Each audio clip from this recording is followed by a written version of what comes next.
Now we will discuss the next topic of this chapter, states of matter. Matter we have discussed already. What does it mean by matter? Matter means anything which occupies space and has mass. वो हम पहले discuss कर चुके हैं. Now the question arises, what does it mean by states? States क्या होती हैं? तो we should take an example of water. आप लोगों के दिमाग में जैसे ही वाटर नाम आता है तो सीधा सीधा आता है कि वो लिक्विड स्टेट है. But in basic chemistry water is not original matter. The basic matter is H2O which have three states: ice as solid, water as liquid and water vapor as a gas. That means water is a particular state of H2O which is found in liquid state. Okay, ice solid हो गया, water liquid हो गया और water vapour क्या हो गया, gas. Now why we are classifying these type of states and on which basis we are classifying these states. हमारा base क्या है कि हम इन स्टेट्स को क्लासिफाई करते हैं अलग अलग नाम से. देखो, पहला सॉलिड्स, यू नो, लिक्विड्स आपको पता है क्या होते हैं, and the final one is gases.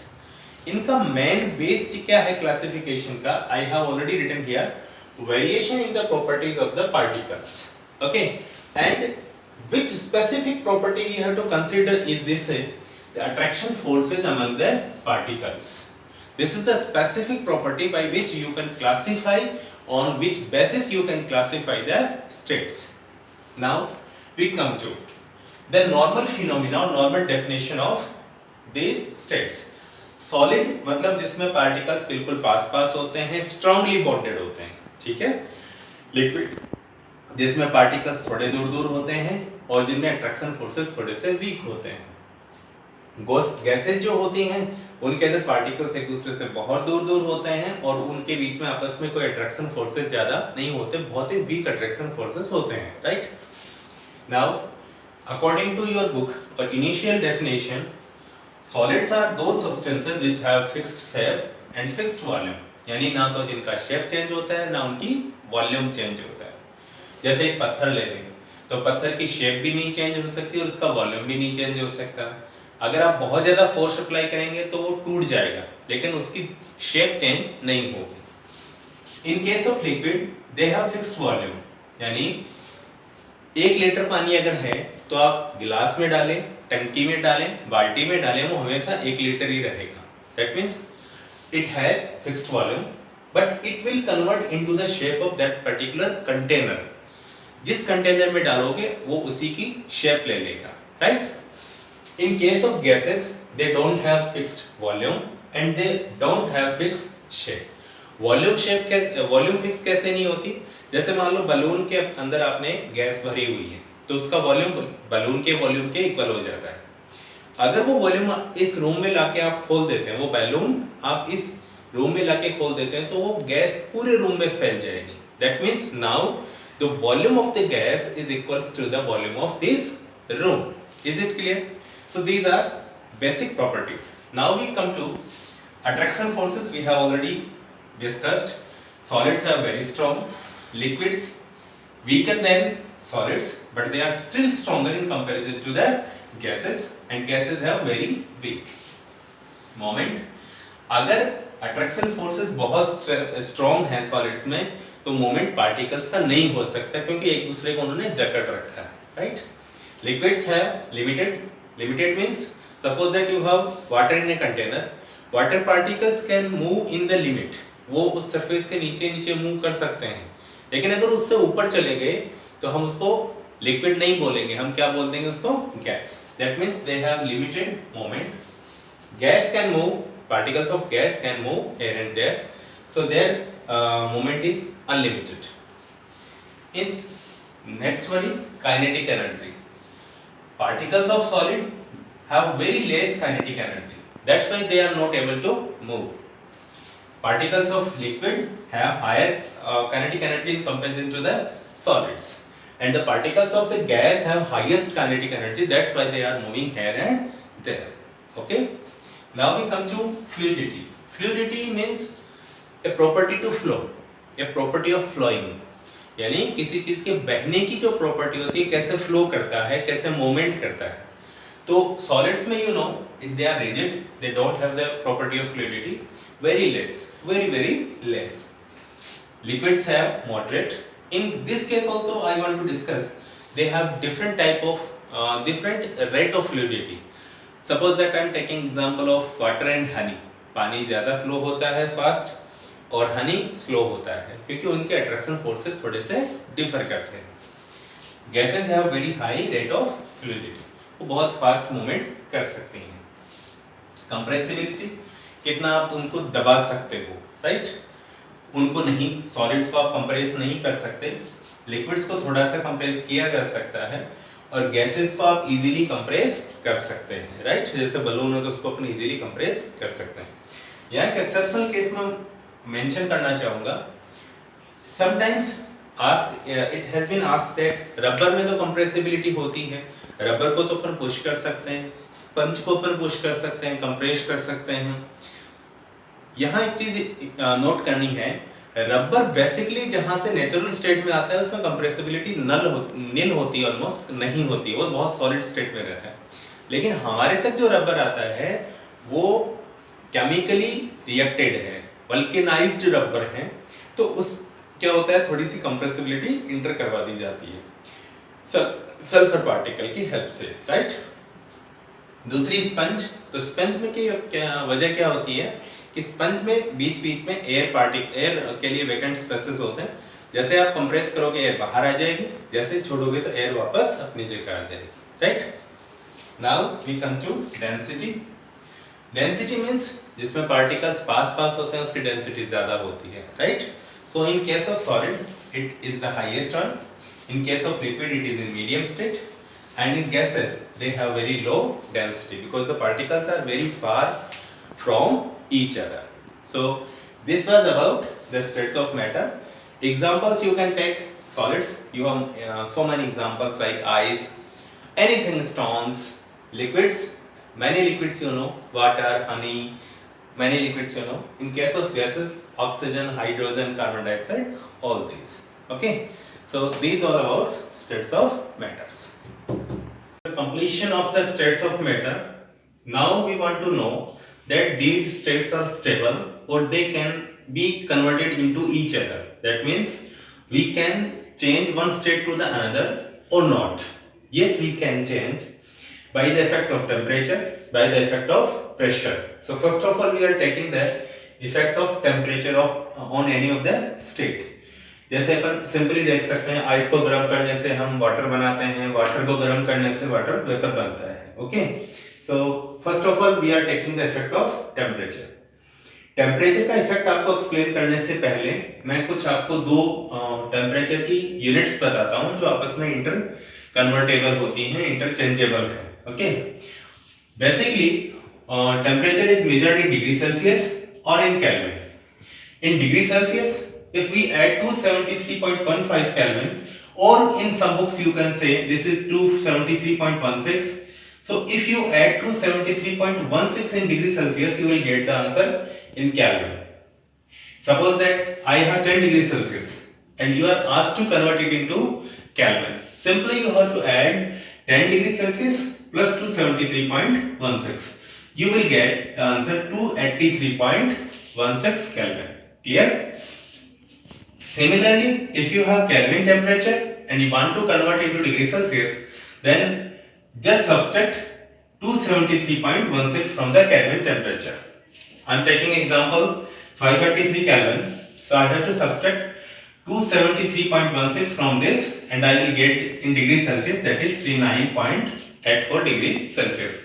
कई बार है ना 273.16 की बजाय सिंपली 273 भी ले सकते हैं और वो सही है, राउंड ऑफ में उसको ले लिया जाता है. Clear? Now what is the effect of temperature on state? क्या फर्क पड़ता है? देखो, हमने एक एग्जांपल लिया है आइस का. हमने इसको हीट करना चालू किया, इसमें थर्मामीटर लगा रखा है, हम इसको हीट करेंगे. तो हीट करने से आपको पता है कि आइस मेल्ट होती जाएगी. मान लो कि आपके पास इनिशियल स्टेज में जो आइस थी उसका टेम्परेचर था -5 डिग्री सेल्सियस. आपने हीटिंग करना स्टार्ट किया तो -5 से टेम्परेचर इंक्रीज होगा। अगर इंक्रीज होता है तो -5 to -4, -3, -2, -1 and 0 degree Celsius. So now the temperature is 0 degree Celsius. On 0 degree Celsius, what will happen? The ice will start melting. वो मेल्ट होना स्टार्ट हो जाएगी। इतनी देर जब आप हीट दे रहे थे तो टेम्परेचर कंटिन्यूअसली इंक्रीज हो रहा था। But now, when the temperature is at 0 degree Celsius, the temperature will not increase. What will happen? The ice will start melting. और ये 0 डिग्री सेल्सियस टेम्परेचर कब तक कांस्टेंट रहेगा? जब तक कि आपके कंटेनर की सारी आइस मेल्ट नहीं हो जाती। और जैसे ही सारी की सारी आइस मेल्ट हो जाएगी, now again if you are keeping your heat continuously, then again the temperature will rise. 0 degree पे आके आइस मेल्ट होना स्टार्ट हुआ, कंटेनर का पूरा आइस मेल्ट हो जाएगा, तब तक टेम्परेचर 0 डिग्री सेल्सियस ही रहेगा। फिर क्या करना है? अगर हीटिंग अपन कंटिन्यूअसली चालू रखते हैं तो फिर टेम्परेचर वापस 1 2 3 4 डिग्री सेल्सियस इंक्रीज होता जाएगा। अब क्वेश्चन ये, मेल्टिंग पॉइंट किसको बोलते हैं? So this is the definition for melting point. The temperature at which A solid melts to become a liquid, which a temperature at which a solid melts to become a liquid at atmospheric pressure। ये important है बेटा, क्योंकि melting point जो होता है वो यहाँ जमीन पे कुछ और होगा, अगर आप उसको माउंटेन पे ले जाते हैं तो कुछ और होगा, अगर अर्थ क्रस्ट के नीचे ले जाएंगे तो कुछ और होगा। ये प्रेशर पे डिपेंड करता है, right? So this is the melting point. In case of ice, it is just 0 degree Celsius. One thing I want to discuss that melting point is the measurement for attraction forces. जिस solid का melting point ज्यादा होता है उसके attraction forces भी strong होते हैं। यानी अगर मैं बोलूं कि किसी का मेल्टिंग पॉइंट 10 डिग्री सेल्सियस है, इसका मतलब आपको उसके अट्रैक्शन फोर्सेस को डिसोसिएट करने के लिए 10 डिग्री सेल्सियस तक आपको हीट करना पड़ेगा। जबकि आइस के केस में ये सारे के सारे अट्रैक्शन फोर्सेस कब डिसोसिएट हो गए थे, कब टूट गए थे? 0 डिग्री पे। तो जिसका मेल्टिंग पॉइंट जितना ज्यादा होगा उसके अट्रैक्शन फोर्सेस उतने ही स्ट्रांग हैं, right? One more thing, when I was discussing the melting point, I have discussed that मान लो 0 डिग्री सेल्सियस पे टेम्परेचर पहुंचा था आइस का, हमने हीटिंग चालू रखा, हीटिंग करते करते आइस मेल्ट हो रही थी लेकिन टेम्परेचर नहीं इंक्रीज हो रहा था, तो जो हम हीट दे रहे थे वो कहां गई? That was the heat which were being used to dissociate the attraction forces. और वो बेसिकली जो पानी के मॉलिक्यूल्स बन रहे थे, वाटर मॉलिक्यूल्स बन रहे थे, उनमें वो स्टोर हो गई।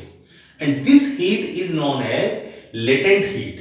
दोबारा देखना, आइस का टेम्परेचर 0 डिग्री सेल्सियस, जो वाटर मेल्ट हुआ उसका टेम्परेचर भी इनिशियल स्टेज में 0 डिग्री सेल्सियस। तो इन दोनों में फर्क क्या है? इन दोनों में फर्क है इनकी काइनेटिक एनर्जी का। वाटर की काइनेटिक एनर्जी ज्यादा है, और वो कहां से आई? जो हमने उसको एक्स्ट्रा हीट दी मेल्ट करते टाइम पे, वो उसको लेटेंट हीट की फॉर्म में मिल गई और वो उसके अंदर स्टोर हो गई। So this is the definition of latent heat. What does it mean by? The amount of heat energy that is required to change 1 kilogram of solid into liquid at atmospheric pressure at its melting point। यानी 1 kilogram कोई भी solid है उसको melting point तक लेके आइए। जैसे अगर उसका मेल्टिंग पॉइंट 0 डिग्री तो 0 डिग्री तक लेके आइए, फिर 0 डिग्री पे आने के बाद वो लिक्विड में कन्वर्ट होगा। इस सॉलिड 0 डिग्री से 0 डिग्री लिक्विड तक जो हीट आप उसको दे रहे हैं, that is known as latent heat of fusion or latent heat of melting, right? So this was the effect of temperature on solid state. Now we will discuss the effect of temperature on liquid state. So now what will be the effect of temperature on liquid state? Simply, if we give temperature to the liquid state, it will convert into gas. जितना हम temperature देते जाएंगे, liquid के जो particles उनके बीच का attraction forces टूटता जाएगा और वो किस में कन्वर्ट हो जाएगी? गैस में। Basically this is known as vapour, और you can say liquid converts into vapour state और gaseous state. In general conditions you can state that. This process is known as vaporization process. There is a major difference between evaporation and vaporization. Vaporization happens on boiling temperature when we heat the liquid. Evaporation always happens below its boiling point. And the another thing is that vaporization is a bulk phenomena. Bulk phenomena means अगर मेरे पास container में पानी रखा हुआ है, मैं उसको heat कर रहा हूं, तो all particles are being converted into vapor. But in case of evaporation, only the superficial particles are being converted into vapor. So you have to be in your mind that vaporization is a bulk phenomena. That means the all particles of liquid are being converted into vapor. The next thing, boiling point. Easily you can remember that. What is boiling point?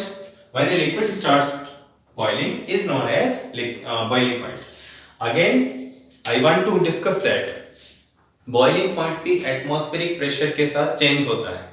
अगर पानी का boiling point हम कहें that 100 degree Celsius at earth surface, but on mountains it will decrease, ये कम हो जाएगा क्योंकि उधर एटमॉस्फेरिक प्रेशर भी डिक्रीज हो जाता है. So you have to keep in mind.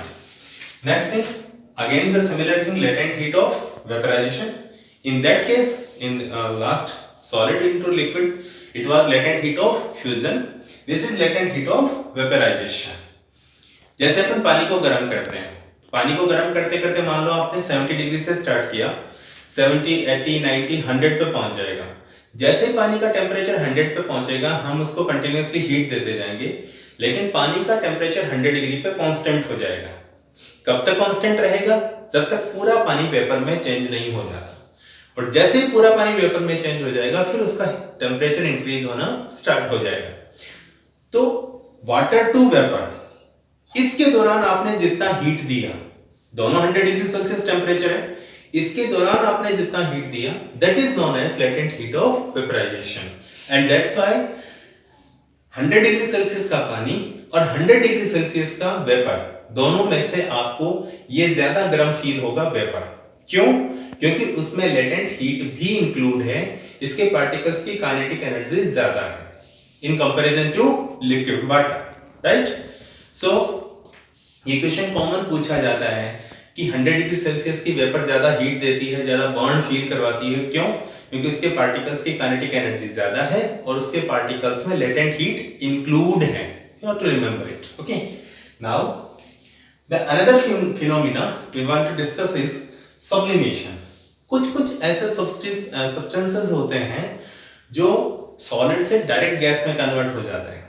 इसका बहुत इजी एग्जांपल आपके घर में होता है naphthalene balls.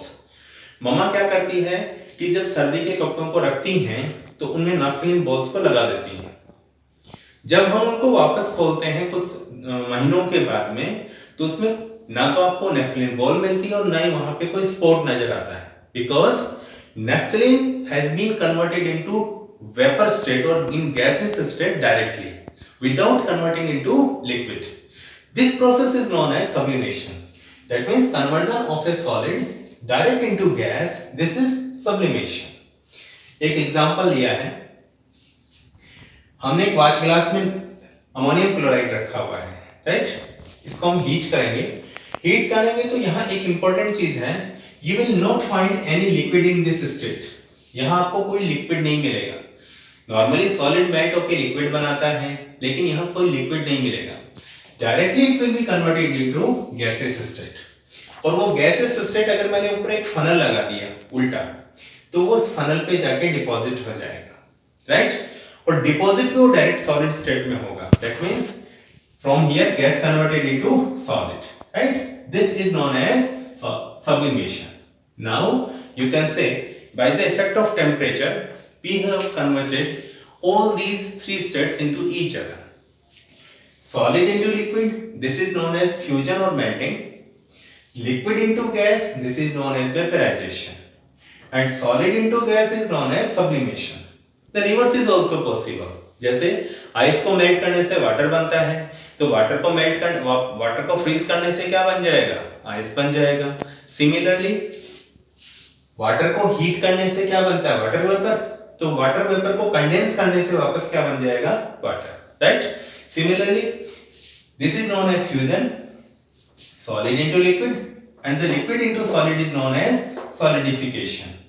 Liquid into gas is known as vaporization, and conversion of gas into liquid is known as condensation. But you have to remember one thing, these both of the process are known as sublimation. Conversion of solid into gas, sublimation. Conversion of gas into solid, it is also sublimation. So that was the effect of temperature on changing of states, right? Now we will discuss the another topic. For example, I have to take the CO2. CO2 को अगर आप cool down करते हैं तो directly वो solid में convert हो जाती है. That means it is also a sublimating substance. And the one more thing you have to say कि CO2 जब solid में convert होती है तो ये बिल्कुल ice के जैसी दिखती है, right? लेकिन CO2 गैस से डायरेक्ट सॉलिड में कन्वर्ट हुई है, उसमें बीच में लिक्विड स्टेट नहीं आया, तो इसकी जो सरफेस बनेगी, suppose that this is the solid CO2, सो इसकी जो सरफेस बनेगी ना, उस सरफेस के ऊपर मॉइस्चर नहीं रहता, बिकॉज लिक्विड स्टेट बीच में आई ही नहीं, और अगर मॉइस्चर नहीं रहेगा तो ड्राई स्टेट होगी, that's why it is also known as dry ice. Okay, so this is a common question in exams, why it is known as dry ice, because CO2 gas is directly converted into solid, we don't have any liquid state or we don't have any moisture around this ice type substance, so this is known as dry ice, right? Now we come to effect of pressure. क्या अकेले pressure का भी कोई effect होता है क्या? बिल्कुल होता है, लेकिन उसके लिए आपको कुछ और कंडीशन अप्लाई करनी पड़ेगी. Suppose that again I am taking an example of gas. आपने एक टेम्परेचर के ऊपर, मान लो टेम्परेचर मैंने लिया हुआ है 5 डिग्री सेल्सियस या 10 डिग्री सेल्सियस. इस टेम्परेचर के ऊपर मैंने एक पिस्टन में गैस को फिलअप किया और ऊपर से मैंने इसको पुशअप करना शुरू कर दिया. इस सिलेंडर टाइप स्ट्रक्चर में, सिलेंडर मानी जैसे गोल जैसे आपके पास होता है, उसके ऊपर एक पिस्टन लगाया हुआ मूवेबल, जिसको अपन कंप्रेस कर सकते हैं, पिकअप कर सकते हैं. अगर हम इसको प्रेशराइज करते हैं, नीचे प्रेस करते हैं, so particles of the gas will come near to each other.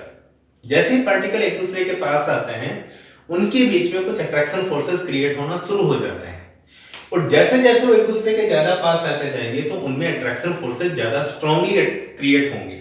In attraction forces को इंटरमॉलिक्यूलर अट्रैक्शन फोर्सेस बोलते हैं, और due to these attraction forces, these gases may be converted into liquid, and this whole process is known as liquefaction of gases, right? So you can say by increasing the pressure you can convert a gas into liquid. This process is known as liquefaction, and reverse is also possible. अगर आपने इस pressure को वापस से decrease कर दिया, piston को वापस से उठा लिया, particles are free to move, so the attraction forces between the particles will be dissociated and they will move far from each other, and the liquid again convert into gas. Okay, so this was the effect of pressure. We have studied effect of temperature, by which we can convert states into each other easily, and by effect of pressure you can also change some states. All states are not possible by the only effect of pressure, but yes, you can change some of the states into another states by effect of pressure. And in this case we have taken example of a gas of pressure.